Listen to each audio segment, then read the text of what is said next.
Hi, everyone. This is Crystal of Color Coded Style, and today I am here with Ella Isaac of L.I.P.S Hats and out of Philadelphia, Pennsylvania. So Ella, I just want to just kind of jump right in. L.I.P.S means living in perfect style. Where did you come up with the name for your hat shop?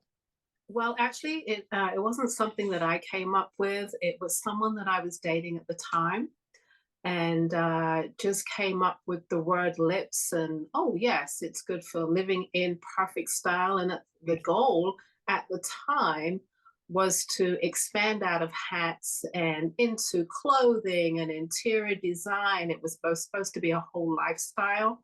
Okay. Um, but here we are 30 years later, because I have been in business 30 years, and Yes.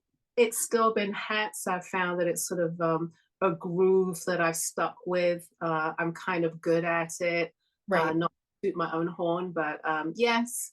And it's stuck. So everyone knows me as Lips. There's not Right. too many people that know me as Ella. Mhm. But and when they find out living in perfect style, it kind of amuses people. They enjoy that Yeah. the meaning of it. Yeah. I heard it. I was like, wow. June Mines introduced me to you and your brand, and I looked at your website. I said, "Oh wow, these are great hats," and I want to learn more. So, where it was started as a lifestyle brand. So was that it was going to be a little bit of everything. So why did it change or morph into just being hats? It was going to be a little bit of everything because I went to school for art, fashion, and design. So I was kind of accomplished in different areas at the time. But the hats took off from the very beginning so Yeah. very well. I did business in stores. At the time, I originally started as a wholesaler, and I did a lot of trade shows. I had sales reps, and basically just shipped. I had about 85 stores in the 90s that I would sell to, Oh, and so it was all about hats. And okay. people knew the brand across the country. And then around 2000, the economy went south a little bit, and a lot of those boutiques that I used to sell to went out of business. And so I started getting on the road Hmm. and doing events, doing trunk shows. First of all, to help some of those stores that I sold Great. to stay in business. But then also, I found that there were jazz events, and I found that I could do personal pop ups in people's homes. And people began to find out that there was a person behind the brand, Right. which would be me. And Mhm. so, yeah, the hats continued. So, not to jump too far forward, but I think morphing into something new is part of the next stage of my journey with Lips Hats, living. Okay. Wow, yeah, Right, right. And yeah, that's definitely a question I definitely want to ask a little bit later. So where did you go to school? I know you're from London, England. yeah. Tell us about like that journey that you took, where you went to school and how you decided I know you said you have a background in fashion as well. Of course, hats are part of fashion too, but how you decided to stick with the hat making process. Okay. I never wanted to be a hat designer.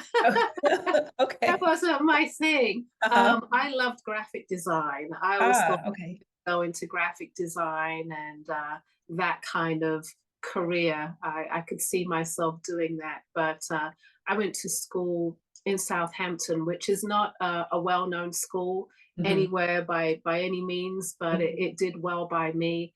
And what happens in England when you go to art school is one of the summers they send you for work experience Hmm. with a designer. It could be any clothing, swimwear, it could be anything. Hmm. Now, I wanted to go to work for the shoe designer, but my professor at the time sent me to work for the hat designer. And she said the only reason she sent me was because when you, by the way, when you send in your application to go to college in England, you send in a picture of yourself. Hmm. So my picture, I happen to have a hat on.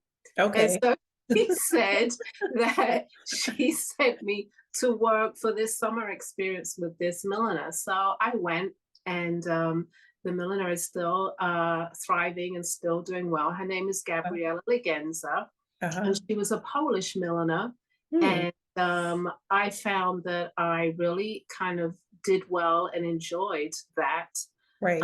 Had a dream to always come to the States. Okay. But I went to work for her after college. After I'd finished, she asked me to come, and I was there for a short period of time. But the US was calling, specifically New York. I Right. wanted to go to New York. It was Right. calling me. And so I ultimately had to, not had to, I chose Right. to give up working for her and come to New York. Hmm. That was my first port of call, and loved it, had fun, ran Right. out of money very quickly, Yes. partying. I was 21. I was Hmm. just having fun, enjoying being in New York, and Right. I started making hats Hmm. for friends and family, and then started to sell to stores on the Upper East Side. I Right. walked into some of the high-end boutiques up there, Hmm. and I was like, buy my hats. I had like 3 or 4 of them in my bag. Right. I went to the magazines as well, and so I was featured at that time in Essence and Okay. some of the other magazines. I remember going up to Vogue. Didn't actually feature me, but they did send me on some shoots, which was nice. Right. Wow.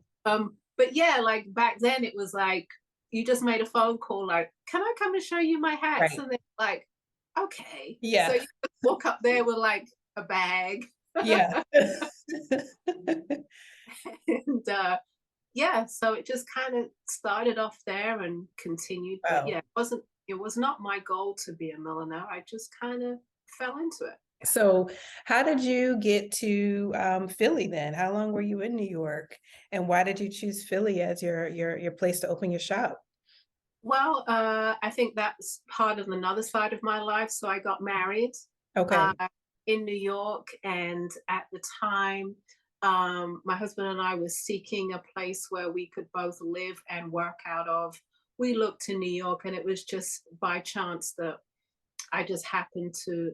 That's a whole nother story. But I'll tell you. But being being in Grand Central Station, Mhm. sitting down on one of the benches, waiting for a train, Mhm. seeing a Philadelphia newspaper next to me, Mhm. looking in the back because again, I feel like I'm so old.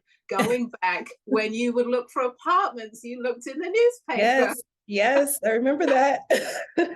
Yes, Oh, jobs too, a lot of things. You looked in the newspaper, yeah. you looked in the newspaper. Yeah.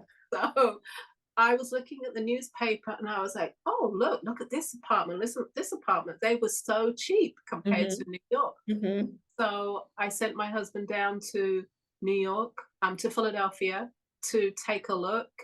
He came back and had found a place. Right. And within weeks, we had moved. Wow. And I did find Philadelphia to be a comforting and nurturing spot for me Mhm. to build my brand even further, Mhm. definitely. And Right. to yeah, it's like family down here in Philadelphia. de- Yeah. Uh, Yeah. so so that's why I moved here, and then I opened a store here as well. Right. Um, I had a store here from 2000 to 2006. Okay. That again was a great central location for artist events, pop-ups. We used to call them trunk shows at the Mhm. time. Yep. And Mhm. I would bring all my fellow artist friends to come and show their work, showcase their work. Yeah, Right. Wow. And you found that you've, loved it and grown over the years, of course. And pretty and your much. hats are very popular. Yeah, That's a great story. Living in New York, you have to hustle. you Um, do. I say if you can lived in New York, you can live anywhere because you, anywhere. yeah, you do Yeah. have to hustle, but New York is a great proving ground. It's Yes. a place to be seen quickly, Mhm. and at the time, this is the 90s now, to Right. get into the magazines, you could walk down the street with a hat on and by the afternoon you could be, at a photo shoot, and I have to say that happened to me. So Wow. yeah, it was interesting times. Yeah, yeah, it's definitely that type of place. I think even today, maybe a little bit harder today to get into places like Vogue, like you said, but it's still about that hustle when you're in New York. Right. So that leads me to the Black Artist Marketplace, Uh, which you have on Facebook. It was that it is that a continuation of what you did when you have when you had your shop? well, the Black Artist Marketplace, which I co-host with my dear friend Lavale, Mhm. is something that was born out of the pandemic. So Okay. a lot of my artist friends, which when I say artists, I'm talking about wearable art, which Hmm. is clothing, jewelry, millinery. There's sculptors, Right. painters, of course. Um, we all usually go out and see our customer base and make money by seeing people on the road, and all of that was shut down for us. Right. So Lavale and I decided to come up with the Black Artist Marketplace, which is live streamed on Facebook and Mhm. YouTube. And the goal really was to showcase our friends who are amazing, fabulous artists, Mhm. and not only have us seen, but have our friends seen. In some ways, it is a continuation of some of those events that I started doing in person years and years ago. But this is Right. something that we came up with together. And we've been doing it for 2 years now. Right. And it's been wonderful because those artists that we showcase are seen on a national level, Mhm. sometimes globally as well. We do have people that pop in from overseas that watch the show, Right. and it's wonderful and it's growing. So I love the Right. fact that I'm still helping and still nurturing art, wearable art. Right, right. And yeah, I saw one of but well two of the shows from last late last year, and I loved the artists that you were featuring. I mean, from the sculptors to the jewelry, Hmm. really some beautiful things that I didn't know about. So Yeah.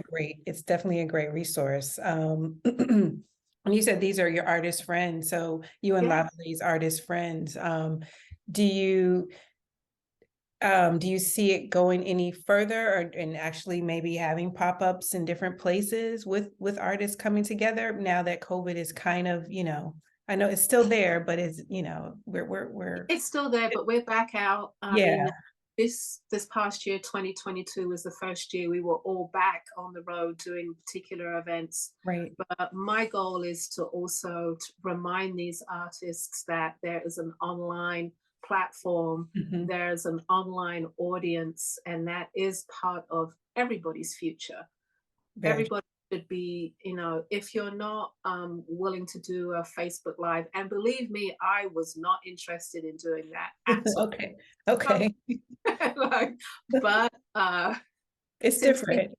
Yeah. it's different, but since we started it, I have grown into it. I Hmm. enjoy doing it Hmm. because a lot of the artists that I know, we like, oh, let our brand represent us. Like, I'll Right. just stay behind and let the work speak for itself. Hmm. But the whole social media audience likes to know more about us. It True. likes to know the person behind the brand. Hmm. It likes content and stories and interest. And it will take us so much further afield, definitely. I'm still learning. Yeah. Def- I've come from handing out flyers, Right. paper flyers, that realm Yes. to Right. this realm. So it's a learning curve. Right. I am embracing it fully. Going back to the hats, who are some of, I know the woman that you first worked with, had the internship with was I'm sure definitely an inspiration to you, but you know, England has so many milliners that are just famous for the beautiful hats that, we see over here. Who are some of the designers that you have been inspired by from England, but also just here and around the world? I'd have to say that along my career, I have not looked to any other milliner to be inspired by. Okay. My choice has always been, how can I be different? How Hmm. can I set myself aside from the rest and follow my own path? If I was going to choose any designers that I was inspired by, I'm going to go way, way back. Hmm. First of all, the person that I learned from, which is Gabriella Negenza, definitely inspired by her and her Right. craftsmanship. But then I also have to go back to Elsa Scaparelli, who Yes. did this really interesting, like a Yes. shoe hat, things Right. like that, or even Chanel, who Hmm. started off as a milliner. Hmm. And then I admire both of those designers because of their tenacity Right. and their longevity, Hmm. in that they expanded and grew. Chanel was definitely always a hero of mine, Hmm. in that she grew and expanded and went from hats to a global empire. Right. Um, who do I admire today? Uh, Anybody that's stepping out of the box Hmm. and not following a so-called trend, Right. but anyone that is any designer or artist out there that is carving their own trench, Right. carving their own, setting themselves aside. Hmm. So I don't have any names for you. I do like what's coming out of the continent. Uh, Yes. African Yeah. design Yes. definitely have their own spin. Hmm. It's nice to see. I like to see how it evolves. But yeah, I'm definitely someone who's a cheerleader for artists that are original, authentic, Right. unique, Right. and uh, are not, let's say, copying anyone else. Yeah. Yeah. Definitely. Yeah, I'm also inspired by what I'm seeing from the continent too. I mean, just different things that you just haven't seen anywhere. So Yeah. I definitely am there with you. I hope you enjoyed part one of my interview with Ella of L.I.P.S Hats. Stay tuned for part two.